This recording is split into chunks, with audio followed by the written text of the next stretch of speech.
धीरूभाई अंबानी के दो पुत्र मुकेश और अनिल, इनमें से अंबानी परिवार ने मतलब धीरूभाई अंबानी ने जो भी काम शुरू किए उनके जाने के बाद दोनों भाइयों में ये काम बट गए। इनमें से अनिल अंबानी के पास में रिलायंस कम्युनिकेशन निकल करके आया। अनिल और मुकेश अंबानी के बीच में ये डिसाइड हुआ कि अनिल अंबानी टेलीकॉम, पावर और फाइनेंशियल सर्विसेज लेंगे, जो कि भविष्य के सेक्टर हैं। रिलायंस इन्फोकॉम भी जिसके अंदर शामिल था, जिसको बाद में रिलायंस कम्युनिकेशन नाम दे दिया गया था। आरकॉम का शुरुआत में सबसे बड़ा काम जो रहा वो था 2003 में इनका मानसून हंगामा, जिसमें इन्होंने मात्र 501 रुपए में फोन बेचना शुरू किया था। और ऐसे में टेलीकॉम सर्विस जन जन तक पहुंचना शुरू हो गया था। इनकी जो सर्विसेज थी, उन सर्विसेज के चलते हर गरीब व्यक्ति, मतलब शुरुआत में जब ये ऑफर आया तो एक बार के लिए यकीन भी नहीं हुआ था कि इतने कम रुपए में किसी को मोबाइल हैंडसेट और मोबाइल पर बात करने के लिए कॉल्स की मतलब सुविधा मिल जाएगी। ये वो दौर था जिस समय अन्य जो सर्विसेज थी वो बहुत महंगी हुआ करती थी। ये जिस तकनीकी के माध्यम से आए थे उसमें सीडीएमए तकनीक थी, एक ऐसी तकनीक जिसमें फोन के अंदर सिम लगाना जरूरी नहीं था। एक फोन ही होता था जिसके साथ एक नंबर जुड़ा होता था। जैसे आज आपके फोन में सिम बदलते ही आपके फोन के साथ नंबर बदले जा सकते हैं, लेकिन सीडीएमए टेक्नोलॉजी के अंदर जो फोन है वो एक फिक्स नंबर के लिए ही यूज होगा। अगर आप उस नंबर को छोड़ते हैं तो वो फोन भी आपको छोड़ना पड़ेगा। इस सीडीएमए टेक्नोलॉजी को लेकर के जब ये लोग आए, मार्केट में जीएसएम टेक्नोलॉजी यानी कि जो सिम बेस्ड सर्विस है वो चल रही थी, लेकिन आप फोन बेस्ड सर्विस लेकर आए और मार्केट में तहलका मचा दिया। सीडीएमए सर्विस ही इनके लिए जो सबसे बड़ा ब्रेक थ्रू बनी, वही इनके लिए सबसे बड़ा नुकसान का कारण भी बनी। सीडीएमए तकनीकी के चलते इनका पहले धीरे धीरे मोबाइल भी बिकना शुरू हुआ और मार्केट के अंदर विस्तार होना शुरू हुआ। मार्केट के अंदर इन्होंने ऐसी पहचान बनाई कि 2006 में जब कंपनी अपना आईपीओ लेकर आई तो वो 73 गुना ओवर सब्सक्राइब हो गया। ऐसे में 5,000 करोड़ रुपए से ज्यादा की कंपनी की कमाई हुई। मतलब निवेशकों का इनके ऊपर जबरदस्त विश्वास था। एक टेक्नोलॉजी जिसके अंदर ये लगातार निवेश करते जा रहे थे, लोग ये मान रहे थे कि जीएसएम को सीडीएम में पछाड़ देगा, लेकिन जो जीएसएम थी यानी कि जो ग्लोबल सिस्टम सर्विसेज थी, ये मार्केट के अंदर एक ग्लोबल स्टैंडर्ड बनती चली जा रही थी। इसके चलते आरकॉम की जो मोबाइल सर्विसेज थी वो लोगों को अखरने लगी। मतलब धीरे धीरे कंपनी के द्वारा जो सीडीएमए सर्विसेज दी जा रही थी, लोगों को वो अखरने लगी। उन्हें रिलायंस का वही फोन रखना होता था। अच्छे फोन के साथ में सीडीएमए मिल नहीं रहा था और मार्केट के अंदर चूंकि वर्ल्ड वाइड जीएसएम को एक्सेप्ट किया जा चुका था, तो दुनिया भर के नए नए हैंडसेट जो हैं वो जीएसएम में आ रहे थे। तो जीएसएम के चलते सीडीएमए अपने आप को एग्जिस्ट नहीं करवा पाया, और जब नहीं करवा पाया तो ये एक मतलब एडिशनल फोन बन करके रह गया। लोग इससे विमुख होने लगे। हालांकि आरकॉम ने 2008 में जीएसएम में एंट्री लेने का प्रयास तो किया, लेकिन जब तक ये ऑलरेडी सीडीएमए के अंदर अपना बहुत सारा पैसा लगा चुके थे। सीडीएमए टेक्निक से आरकॉम को जब जीएसएम में एंट्री करनी पड़ी तो इसमें पैसा बहुत खर्च हुआ। इसी बीच में कंपनी चूंकि बड़ा पैसा आईपीओ से कमा चुकी थी, इसने काफी सारे अधिग्रहण कर लिए। जैसे यूएस के अंदर एक फ्लैग टेलीकॉम, यिप्स का अधिग्रहण, साथ में पैसिव इंफ्रास्ट्रक्चर, रिलायंस इंफ्राट्रेल जिसे कहा गया। इस तरह से इन्होंने काफी सारे इन्वेस्टमेंट कर डाले, जिसके चलते इन पर कर्ज लगातार बढ़ता चला गया। 2010 में आरकॉम ने 3G स्पेक्ट्रम नीलामी में 8500 करोड़ रुपए खर्च किए, जिससे इनकी आर्थिक स्थिति और ज्यादा खराब हो गई। मतलब धीरे धीरे ये 3G स्पेक्ट्रम में खर्च बढ़ाने लगे। ये वो दौर था जब 2G 3G के घोटालों का दौर चल रहा था।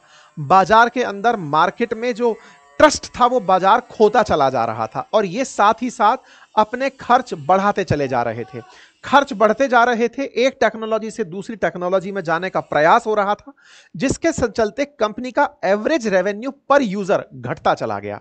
एवरेज यूजर पर रेवेन्यू घटता चला गया। इस बीच में इन्होंने ट्राई किया 2011-12 के आसपास एयरसेल के साथ जुड़ करके उसकी नेटवर्क सर्विसेज को यूज करने का प्रयास किया। धीरे धीरे और अपने स्पेक्ट्रम्स को बढ़ाने के लिए जो अपना इंफ्रास्ट्रक्चर है उसका सेल करने का प्रयास किया, लेकिन उसे रोक दिया गया। और रही सही कसर इन्हीं के भाई मुकेश अंबानी ने पूरी कर दी जब वो जियो लेकर बाजार में उतर गए। जैसे ही 2016 के अंदर जियो बाजार में आया और 4G सर्विस लॉन्च करी, फ्री का डेटा शुरुआत में बांटा गया, लोगों को इतना तेजी से ट्रांसफर किया गया कि लोग चाहे वो सीडीएम में यूज कर रहे थे या ऑलरेडी एग्जिस्टिंग मोबाइल सर्विसेज, वो सब जियो की तरफ दौड़ने शुरू हुए। तो अपने छोटे भाई के चलते ये जो मुकेश अंबानी के चलते अनिल अंबानी को दिक्कत हुई। परिणाम ये निकलने लगा कि 2017 तक एयरसेल के साथ जो इनका मर्जर था वो भी प्लान नहीं हो पाया, फाइनेंशियल दिक्कतें उसमें साझा होती गई। 2017 में इनको मजबूरन अपनी वायरलेस सर्विसेज को बंद करना पड़ा। हालात यहां तक आ गए कि आरकॉम को अपनी संपत्ति बेचकर कर्ज चुकाने का प्लान पेश करना पड़ा। इनके ऊपर कर्ज बढ़ते बढ़ते 45,000 करोड़ तक पहुंच गया। जो इनके जॉब्स थे वो 94% तक कम कर दिए गए। मार्केट में इनकी हिस्सेदारी 10% से भी कम रह गई। कंपनी पर लगभग 25,000 करोड़ रुपए का 2009-10 में कर्ज था, जो मात्र 10 साल में बढ़कर के 45,000 करोड़ तक पहुंच गया। इसका कर्ज बढ़ता चला जा रहा था। कर्ज चुकाने के लिए इन्होंने टावर सर्विसेज जो थी, जैसे ब्रुकफील्ड का जो था, उसको टावर बिजनेस बेचने का सौदा किया, लेकिन वो हो नहीं पाया। जियो को स्पेक्ट्रम और फाइबर एसेट्स बेचने का प्लान किया, वो भी आंशिक रूप से ही सफल रहा। इन सारे फेलियर्स के चलते 2019 में आरकॉम ने दिवाला और दिवालियापन संशोधन अधिनियम के तहत अपना स्वैच्छिक दिवालियापन घोषित कर दिया कि सर संहिता के तहत इन्होंने स्वैच्छिक दिवालियापन घोषित कर दिया कि साहब हम पैसे नहीं चुका पाएंगे। ये पैसा ना चुका पाना बहुत से लोगों के लिए अखरा, जैसे बैंक थी, एरिक्सन नाम की एक कंपनी थी, चाइना डेवलपमेंट बैंक थी, इन सभी लेंडर्स के पैसे अटक गए। इनमें से एरिक्सन नाम की कंपनी ने 550 करोड़ रुपए का भुगतान इनसे मांगा। इस भुगतान को चुकाने के लिए इनके भाई ने इनको 450 करोड़ रुपए का बेल आउट पैसा दिया कि लो बेटा इसको दो और इससे जेल जाने से बचो। तब जाकर के ये उस पैसे को चुका करके जेल जाने से बचे थे। हालांकि धीरे धीरे यहां तक तो खेल सारा खत्म हो गया। इसके बाद में अनिल अंबानी इस पूरे धंधे को बैंकरप्ट घोषित करके नए धंधों के अंदर अपना हाथ आजमाने लगे, जिनमें से रिलायंस इंफ्रास्ट्रक्चर, रिलायंस पावर शामिल हैं।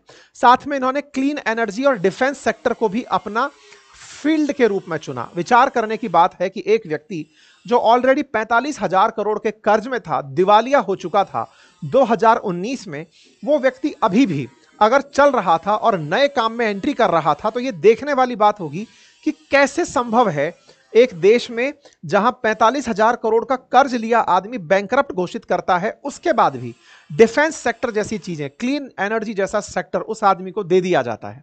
उसकी साख पर कोई प्रश्न खड़े नहीं होते, उसके इंफ्रास्ट्रक्चर, उसके पावर प्रोजेक्ट को साथ दे दिया जाता है। ये बिना किसी सरकारी सहायता के संभव नहीं हो सकता।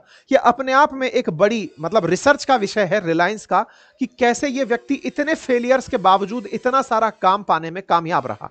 खैर, फिलहाल के लिए रिलायंस पावर की सहायक company Reliance NU energies 350 megawatt solar उत्पादन क्षमता और बैटरी ऊर्जा भंडारण प्रणाली के लिए उसको एक कंपनी आवंटित कर दी गई। ऐसे ही रिलायंस एनयू सनटेक ने हाल ही में solar energy corporation of India के साथ मिलकर एशिया की सबसे बड़ी एकीकृत सौर और बीईएसएस योजना विकसित करके 25 साल बिजली खरीद का समझौता कर लिया। मतलब ये एक धंधा बंद करके नए धंधे में एंट्री कर जाता है और उसमें फिर से तेजी से आगे बढ़ने लगता है। लेकिन जिस धंधे को ये बंद करके आए थे, 45,000 करोड़ का कर्ज था, तो वो कर्ज किसी से तो लिया होगा, वो कर्ज बैंकों से ही था।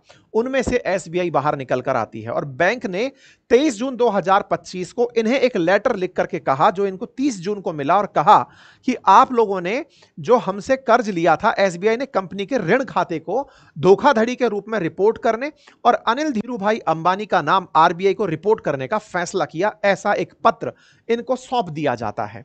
कहा जाता है कि 2016 में एसबीआई ने इनको जो पैसे दिए थे, उस इन्वेस्टिगेशन के अंदर इन्होंने पाया, फॉरेंसिक ऑडिट, और उसके बाद पाया कि कंपनी ने अपने फंड का दुरुपयोग किया है। दुरुपयोग क्या होता है भाई? जो इनको कर्ज का पैसा दिया गया था, उस कर्ज के पैसे को इस कंपनी ने अपने ही और कंपनियों को बांट दिया। आरकॉम ने जो लोन मिले थे वो कंपनी ने दिवालियापन प्रक्रिया शुरू होने से पहले ही लिए थे और उन पैसों को इसने कुछ इस तरह से बांट दिया। कैसे बांट दिया? तो एसबीआई ने बताया है कि इसके 31,580 करोड़ का जो इसे लोन मिला, उसमें से 13,667 करोड़ तो इसने कर्ज से कर्ज चुकाने में यूज कर लिया। कि भाई इसके ऊपर कर्ज बहुत था, तो 45,000 करोड़ का कर्ज था, तो उसमें से 13,667 करोड़ रुपए एक और कर्ज से लेकर कर्ज चुका दिया। दूसरा, 12,692 करोड़ रुपए अपने जो पे कनेक्टेड पार्टीज थी उन लोगों को चुकाने का काम कर दिया। मतलब एक तरह से ऐसे समझकर देखिए कि जो और कंपनियां इसी के साथ जुड़ी थी, जैसे इसके पास ऑलरेडी बहुत सारी कंपनियां हैं, पावर है, डिफेंस है, क्लीन एनर्जी है, इंफ्रास्ट्रक्चर है, तो अपने ही कंपनियों को यह पैसा बांट दिया कि तुमने इस कंपनी को लोन दिया था, लो इस कंपनी से पैसा। तो एक तरीके से रिलायंस का जो कम्युनिकेशन था उसके दम पर तो लोन मांगा गया और उस लोन को अपनी और कंपनियों को बांट दिया गया कि तुमने भी इस कंपनी को पैसा दिया था, ये तुम लोग तो पैसा ले जाओ और उसके बाद मैं अपने आप को बैंकरप्ट घोषित कर दूंगा। मतलब इस व्यक्ति ने अपने कर्ज में से 13,667 पुराने कर्ज चुकाने में, 6,265 बैंकों का लोन चुकाने में और 5500 करोड़ रुपए कुछ ऐसे पक्षों को भुगतान करने के लिए दे दिए जो स्वीकृत उद्देश्यों से जुड़े भी नहीं थे। 5500 करोड़ रुपए मतलब जिनका लोन से कोई लेना देना नहीं था, उनको भी चुपका करा दिया। और पैसे को इस तरह से घुमाया गया कि आप ये नहीं पहचान पाएंगे कि पैसा ओरिजिनेट कहां से हुआ था। मतलब पैसा कहां से कहां तक गया था यह किसी को पता नहीं चला। ऐसे में कंपनी ने बहुत ही जटिल प्रक्रिया से बैंक के लोन का दुरुपयोग किया। देना बैंक और आईआईएफसीएल के लोन का भी दुरुपयोग किया गया। गंभीर तरीके से फंड का डाइवर्जन हुआ और इस फंड के डाइवर्जन में Reliance Infratel limited, Reliance Telecom limited, RCIL, Netizen, Reliance web store जैसी कंपनियों का नाम शामिल हुआ। मतलब यह पूरा की पूरा इस व्यक्ति ने कर्ज लेकर के अपनी और कंपनियों को बांटकर खुद को दिवालिया घोषित कर दिया। तो एक तरह से एक कंपनी बंद करके और कंपनियों को मालामाल कर दिया। इसी चीज पर एसबीआई जांच कर रही थी। दिसंबर 2023, मार्च 2024, सितंबर 2024 में इसको कई बार कारण बताओ नोटिस भी दिया गया। कंपनी से जवाब भी मांगे गए। कंपनी यह बताने में विफल रही कि उसने ऋण की शर्तों को क्यों तोड़ा, क्यों इसके खातों में असंचालन की स्थिति देखी गई। एसबीआई ने धोखाधड़ी पहचान समिति में अंतिम निर्णय लेते हुए फिर यह बात आरबीआई को बताने का निर्णय लिया। अब सवाल यह आता है कि साहब इससे मतलब क्या निकाला जाए, कि अब क्या हो जाएगा। तो देखिए बात यह है कि जब यह बात गलत तरीके से पता चल चुकी है तो एसबीआई आरबीआई को यह रिकमेंड कर सकती है कि इस व्यक्ति के नाम पर भविष्य में कोई भी लोन ना दिया जाए और इस व्यक्ति के ऊपर फाइनेंशियल धोखाधड़ी की जांच की जाए। आरबीआई डिसाइड करती है कि अब वो इस व्यक्ति के ऊपर जांच बिठाती है या नहीं बिठाती है। एसबीआई द्वारा ये लोन कॉर्पोरेट दिवालिया जो समाधान प्रक्रिया है उससे पहले ही शुरू होने की अवधि में दिए गए थे। ऐसे में इनका कहना है, रिलायंस कम्युनिकेशन का कहना है कि हमारे ऊपर जो इंसॉल्वेंसी और बैंकरप्सी का काम शुरू हुआ उससे पहले ही ये सारा मामला हो लिया था। उसके बाद तो हमें राहत मिल गई, हमारे ऊपर ये सवाल बनते ही नहीं है, हम तो इंसॉल्वेंट घोषित कर दिए गए थे। एसबीआई हमारे इंसॉल्वेंट घोषित होने से पहले के काल की बातें खोजकर ला रही है। चूंकि हम दिवालिया हो चुके हैं, दिवालिया का मतलब अब हम आपको लोन चुकाने की स्थिति में नहीं हैं, तो आप हम पर यह सवाल लाद ही नहीं सकते। हम तो घोषित हो गए कि हम तो पैसे के बिना हैं, कंगाल हैं। सवाल समझने का यह है कि जो व्यक्ति कंगाल घोषित हुआ वो तो अभी भी सरवाइव कर रहा है। कंपनी बंद होती है लेकिन उस व्यक्ति का कारोबार देश में यूं ही बढ़ चढ़कर चल रहा है। सवाल फिर से वहीं खड़ा है और वो ये है कि इंसॉल्वेंट कंपनी हुई तो कंपनी से जुड़े व्यक्ति के ऊपर कोई जिम्मेदारी नहीं थी क्या? अगर कंपनी से ऊपर जुड़े व्यक्ति की जिम्मेदारी नहीं थी तो इस देश में ना जाने अभी कितने और फ्रॉड ऐसे हैं जो खुलकर सामने आने का इंतजार ही कर रहे हैं, क्योंकि बैंक अपनी पैसे की भरपाई के लिए इन सब चीजों पर प्रयास करती रहेंगी। एक व्यक्ति जिसे लोन का इंतजार रहता है, एक व्यक्ति जिसे बैंक की तरफ हमेशा इसलिए देखना पड़ता है कि बैंक कभी उसकी तरफ देखेंगी कि उसको सस्ते दरों पर लोन मिल जाए, उसके लिए भी काम का पैसा बैंक दे पाए, वो कभी हो नहीं पाएगा। और ऐसे में ये लोग बैंकों पर चूना लगाकर भागते रहेंगे। खैर फिलहाल के लिए रिलायंस के ऊपर जो भी जांच है एसबीआई की बात देखनी होगी कि आरबीआई उसे कैसे मानती है। फिलहाल के लिए इतना ही। आपको क्या लगता है आप अपनी राय कमेंट बॉक्स में जरूर रखें। चैनल पर नए हैं तो सब्सक्राइब कर लें।